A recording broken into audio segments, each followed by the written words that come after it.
मेरी आवाज़ नहीं सुन रहे, लेकिन डॉक्टर साहब हम दोबारा रब्ता करेंगे। डॉक्टर मुश्ताक साहब ये बताइए कि डॉक्टर साहब ने इस्लामिक बैंकिंग की बात की है। जो पाकिस्तान में इस्लामी बैंकिंग है डॉक्टर साहब, ये कितनी एक इस्लामी है?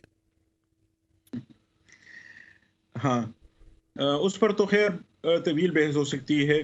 इस्लामिक बैंकिंग चूँकि मौजूदा जो कन्वेंशनल बैंकिंग है, उसके फ्रेमवर्क के अंदर रहते हुए और उसमें कहीं-कहीं पैचेज़ लगा के कोशिश ये की गई है कि किसी हद तक इस्लामिक लॉ के साथ इन कन्फॉर्मिटी उसके साथ हम-आहंग बनाते हुए मुख्तलिफ प्रोडक्ट्स बनाएँ।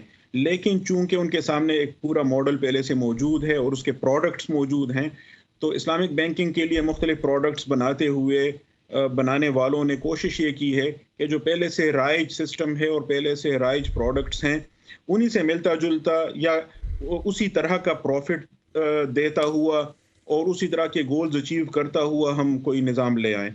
अब जब इतने सारे मफ़रूज़े हों और आप प्योरली आप यूँ कहें कि जो इस्लामिक इंजंक्शंस के रूट्स में से अंदर से निकल कर कोई सिस्टम ना आया हो, तो ज़ाहिर है वो आइडियल तो बिल्कुल भी नहीं हो सकता और उसमें मसाइल तो बहुत सारे हो सकते हैं।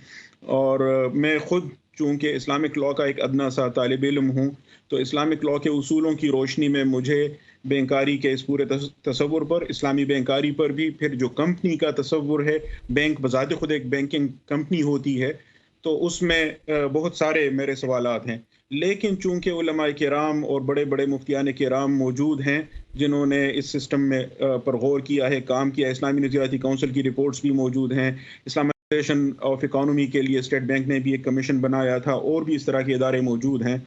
तो इस वजह से मैं लोगों को आम तौर पर ये बताया करता हूँ कि जहाँ तक फ़तवा का ताल्लुक है तो उस पर अमल किया जा सकता है और उस सिलसिले में कहा जा सकता है कि इस्लामिक बैंकिंग एक ऑप्शन है। ठीक लेकिन ज़ाहिर है ये मंज़िल नहीं है, ये अभी बहुत सारा ठीक है सफ़र इसमें बाकी है। ठीक है। लियाकत डॉक्टर साहब ने